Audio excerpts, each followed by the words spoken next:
For me, one of the most inspiring and moving examples of this in action has not just been on the individual level. The Art of Living teaches these courses to people from all walks of life, all sectors of society, be it prison inmates or children in primary schools or executives in some of the largest corporations in the world and society in between. Where it's been incredibly transformational is where there's parts of the world there's been civil unrest, civil war. One not quite recent example of that is in Argentina with, in Colombia with the FARC. I'm not sure if many of you are aware of the engagement we've had for so many years, but Gurudev Sri Ravi Shankar was requested to help with mediation efforts between the Colombian government and the rebel armed forces of the FARC. Now, what does an Indian guru bring to the table? Well, in this case, quite a lot, and it's all rooted in Bharatian values. What he did essentially, he shared his experience of speaking with the Tamil Tigers and the LTTE in Sri Lanka, and he spoke to them about his challenges to get them to focus more on their social cause and less on the militant aspects of their operation.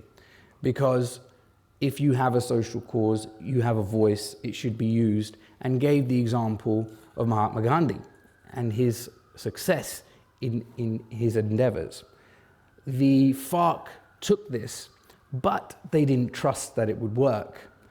So the missing key in his communication, or the key that seemed to unlock all his communication, was getting them to meditate. These are hardened, violent people that for many, many years of their lives have lived in jungles, and they don't trust anybody. Yet they didn't trust anyone to the extent that they struggled to even close their eyes in a meditation. Can you imagine not having enough trust to be able to close your eyes for a few moments? Yet they saw something in him, they trusted him, they had belief, they gave it a go. They spent 2 days, and across those 2 days, they did some breathing techniques, the Sudarshan Kriya, and they meditated. And then the message of Ahimsa had more value to them, and it inspired them.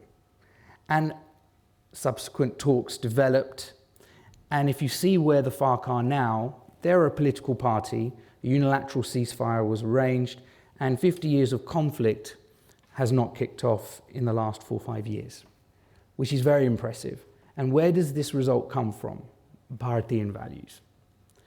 A heritage rooted in ancient wisdom, but which is ever contemporary.